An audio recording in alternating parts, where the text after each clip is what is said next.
প্ৰিয় দৰ্শক, ভাবি বুজি কাম কৰা উচিত, নহলে যেতিয়া সময়ে শিকায় সেই শিক্ষা বহুত কষ্টদায়ক হয়। আহকচোন এটা কাহিনীৰ মাধ্যমেৰে কথাখিনি ভালদৰে বুজি লওঁ।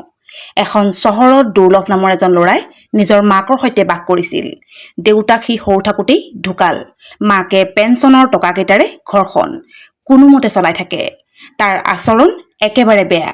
সি কাৰো কথা নুশুনে। মাকে বুজাই ভাগৰি পৰিছে। ভাল কথা ক'লে সি কয়, মা মোক একো শিকাই নাথাকিবা, মনে মনে থাকা। এদিনৰ কথা, দুৰ্লভ এদিন খোজকাঢ়ি ক'ৰবাত গৈ আছিল। তেনেকুৱাতে সি এখন কলৰ দোকান দেখা পালে। তাতে সোমাই কল এটা খালে আৰু বাকলিটো ৰাস্তাতে পেলাই দিলে। তাকে দেখি বৃদ্ধ এজনে তাক ক'লে, তুমি কলৰ বাকলিটো ডাষ্টবিনত পেলাই থৈ যোৱা। কোনোৱে যদি সেই কলৰ বাকলিটোত খোজ দিয়ে পৰিব। কথাষাৰ শুনা লগালগ সি বেকাকৈ হাঁহি এটা মাৰিলে আৰু মনতে ভাবিলে, মোৰ কি আহে যায়। বৃদ্ধজনৰ কথাটো আওকাণ কৰি সি আগবাঢ়িল। হঠাতে তাৰ ফোনটো বাজি উঠিল। সিফালৰ পৰা কোনোবাই ক'লে, তই সোনকালে আহ, তোৰ মাৰ স্বাস্থ্য হঠাৎ বেয়া হৈছে। আমি মাৰক হস্পিটেলত ভৰ্তি কৰিছো।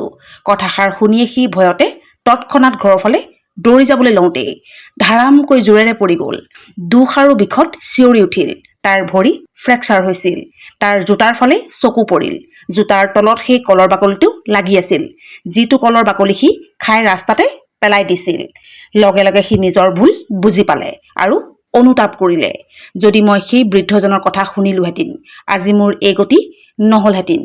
এই কাহিনীটোৰ পৰা এটাই শিক্ষা পোৱা যায়, সৰু সৰু ভুলক অৱহেলা নকৰিবা, কাৰণ সেই সৰু ভুলেই এদিন ডাঙৰ সমস্যাৰ কাৰণ হ'ব পাৰে। প্ৰিয় দৰ্শক, আজিৰ ভিডিঅ'টো কেনেকুৱা পালে কমেণ্টত জনাব।